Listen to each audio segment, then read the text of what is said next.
কত বছর পর আমি দেখলাম, আমার বুকটা ভরে গেল তোকে দেখি। আমার কথা কি তোর একদিনও মনে পড়ে নাই?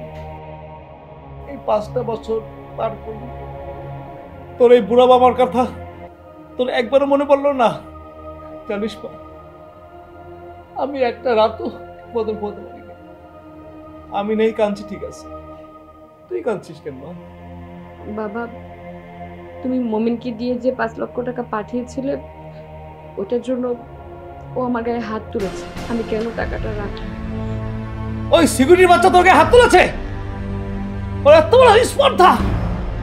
ওদের ভালোর জন্য আমি গোপনে 5 লক্ষ টাকা পাঠিয়েছি, আর এই কারণে তোর গায়ে হাত তুলেছি। মেয়ে ভালো থাকুক, কোন বাবা মা চাইবে না বল মা? তোর ভালো তোর যে কাজটা আমি করেছি, সেই কারণে তো ওই সিকিউরিটির বাচ্চা তোকে মারধর করেছে।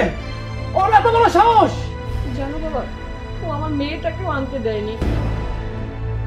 আমার খানদানি পরিবারের কথা বলছি, ওই সিকিউরিটির বাচ্চা আজকের পরের থেকে ওই ছোট লোকের বাচ্চার সাথে কোনো রকম যোগাযোগ রাখবে না। আমার কথার জন্য কোনো নড়চড় না হয়। ঠিক আছে বাবা।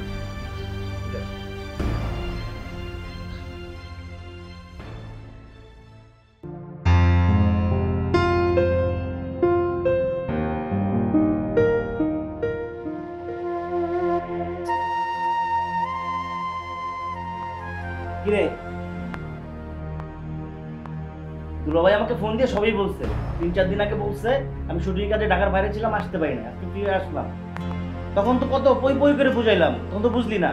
মুরব্বীদের কথা বাসি হইলো তো ফলে, এখন তো বুঝতেছিস না? তখন তো আমাদের কথা ওভারটেক করে ওই ফকিনীর বাচ্চাকে বিয়ে করলি, বাচ্চাও হলো তোদের। আচ্ছা, যাওয়ার হয়েছে 5 আমি চাই তোর লাইফটা এখন নিজের করে গড়ে তুল, ঠিক আছে? আর আমার ফিল্মের নেক্সট ফিল্মের নায়িকা তুই আমার নায়িকা বেশি কাজ করবি। মামা সরি, আমাকে কি এই ফিল্ম হবে না? আর কোনো কথা নেই তোর, এখন থেকে আমরা বলবো তুই শুনবি। সামনে আমার ফিল্মের শুটিং, তুই কাজ করবি, তুই রেডি থাক, ঠিক আছে? আর কোনো কথা শুনতে চাই না।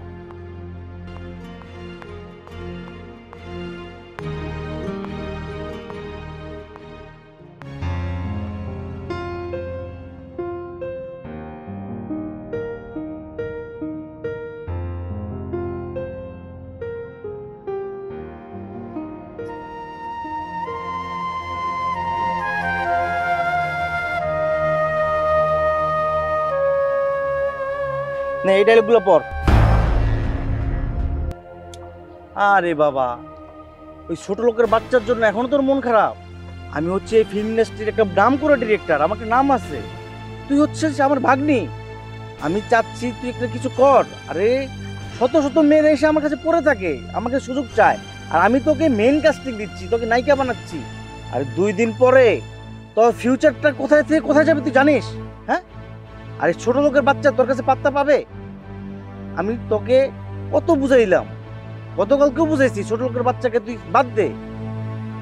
আরে বাবারে, তোর একটা মেয়ে আছে বুঝতে পারতেছি, কিন্তু ফার্স্ট তোর লাইফ তোর নিজের করতে হবে। আমি তোর লাইন ধরিয়ে দিচ্ছি, ফার্স্ট ভুলে যা। আচ্ছা শোন, এইসব বাংলা থেকে ভালা, আর স্ক্রিপ্টটা দেখ। 14 নম্বর সিনটা পর, এখন শুরু করবো।